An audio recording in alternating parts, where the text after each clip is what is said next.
We're back outside, hanging out with my normal boa, my BCI.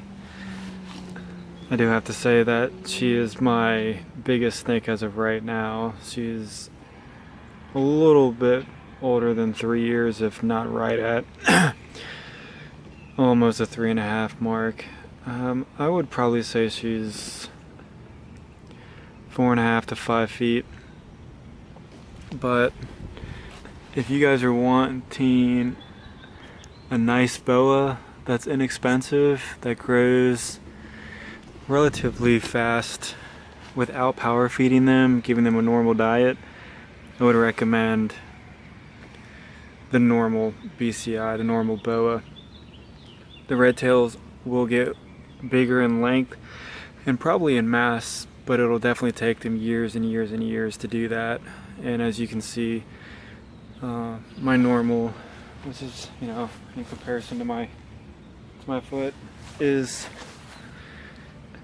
definitely a good size for her age, and she definitely has the body type that you would want to keep her as. I said in my last video, the rule of thumb is you want her to look like a loaf of bread, squared off body right here. You don't want her to look fat and round like a ball python.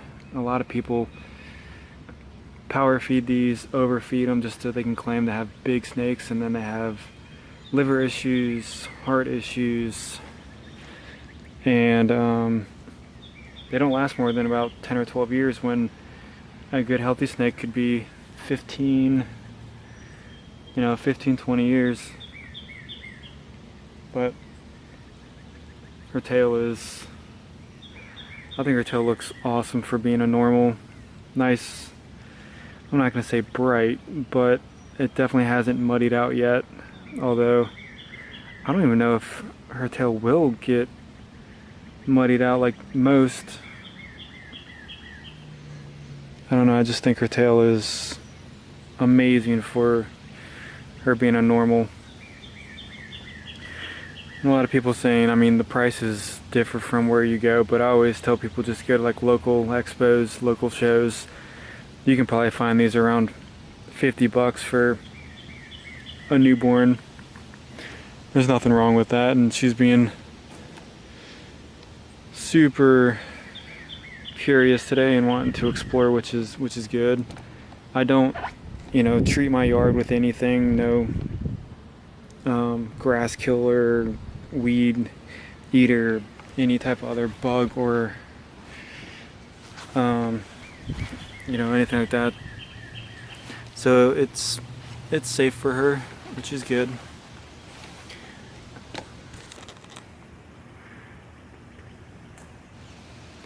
I love her head stamp right there. Her saddles look good. Her saddles look normal compared to a normal BCI. You can see there's a lot more saddles on her than my BCCs, which is also one thing comparing to them both. So if you're in the market, just be aware that they do have different saddle numbers.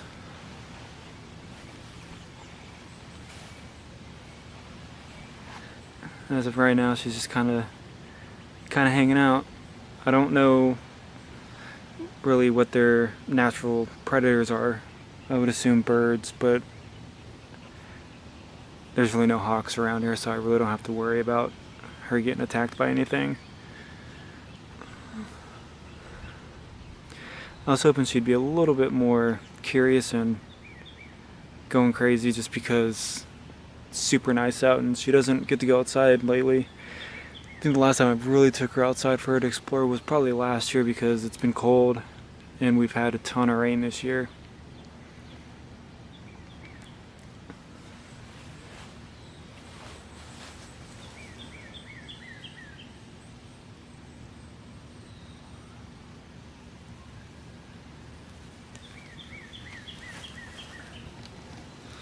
There she goes.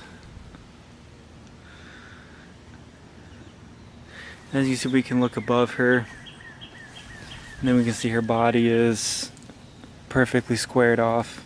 I'm feeding her about a medium right every 14 days.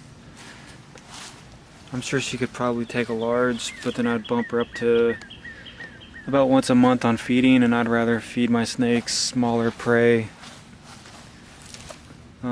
Every, at a good spaced out than a large prey, and have them just sit there and get fatty for the month, and unless you take them out and let them run around. Well, not run around, but slither around and explore. But I'm really liking her tail right now with the sun hitting it and the iridescence. So again, I'm really pleased with how her tail is for being a normal. I've gotten a lot of people that say that they think she's a cross because of her tail, but I honestly don't believe so, because I bought her from a reputable breeder, and for the price, I only paid $40 to $50 for her, so there's no way that she's a cross or anything like that. I'm not sure where she's going. She's definitely enjoying the sun and the nice weather that we're having. I think this is a perfect weather for snakes to be out. It's probably 85 to 87 degrees and a little bit humid, which is what they definitely like. And this is one of the snakes that they definitely like to be outside. Trying to get her back in her, her little, I don't really like to say cage, but the area where she stays is, she definitely fights it, not really getting aggravated, but she'll wrap around my arm and, she'll try to get her way out of there pretty quick, because they definitely like their freedom. I keep her in a 4-foot Viv, which seems to be a pretty good size for her. She can move around, she can do whatever she wants in there. But as she gets bigger, because I think they'll get about 8 or 9 feet, I might bump her up to a 6-foot. And then, I got other snakes that'll get a lot bigger than her. I believe the Argentine boa can get bigger, and then definitely my anaconda will get way bigger. I should have a 10-foot cage for her, but there's a little hole right there that moles get into, which I don't want her noticing and getting in there. So we'll just set her down. Hopefully she doesn't do anything like that, like nothing crazy. So she's definitely enjoying her time out.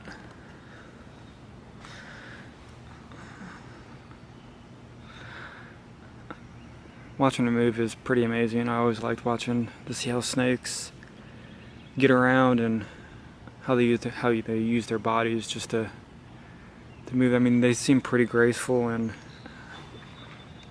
don't struggle at all.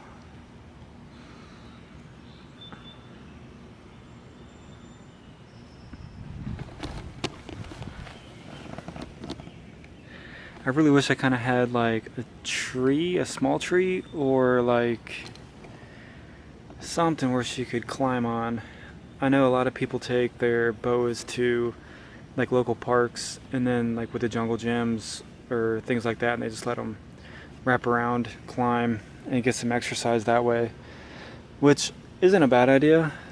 I just think you'd have to be aware that most people don't understand snakes and that they're scared of snakes. So I think if you would take I think her size would be okay. She didn't like that. But I think if you're going to take an 8-foot, 10-foot or bigger snake to a park, I think you should be aware of the people that are there, and I think it should be like early in the morning or late at night when it's not active, so you don't scare people and cause a big deal. But unfortunately, most people don't like snakes just because they fear them of the unknown, or they have bad information on them.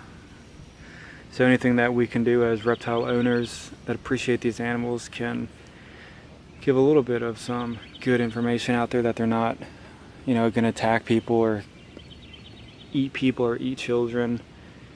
Like I've heard wild things, but hopefully I know more and more people are getting into snakes and reptiles, and hopefully that the good information out there is positive. She's definitely curious right now, which is good. We got a couple birds around here, which I'm sure she could eat or want to eat, but I don't know if I want to bug her too much because she is kind of in a new, a new environment to her, and I don't want to stress her out or anything, but she's definitely looking amazing right now out here in the sun. But I'll take her back in or leave her out here for a little bit. I'm gonna cut the video, and I appreciate you guys watching and subscribing and watching what I'm doing with my animals and trying to do a little bit of education to the world and trying to make sure that people know that these aren't evil animals just out to attack people. But if you guys have any questions, comments, or even some concerns, I'm willing to listen to them. I'm not a pro by any means, so anything that I could do to improvise and keep a better living situation for these animals, please let me know. Alright, see you guys.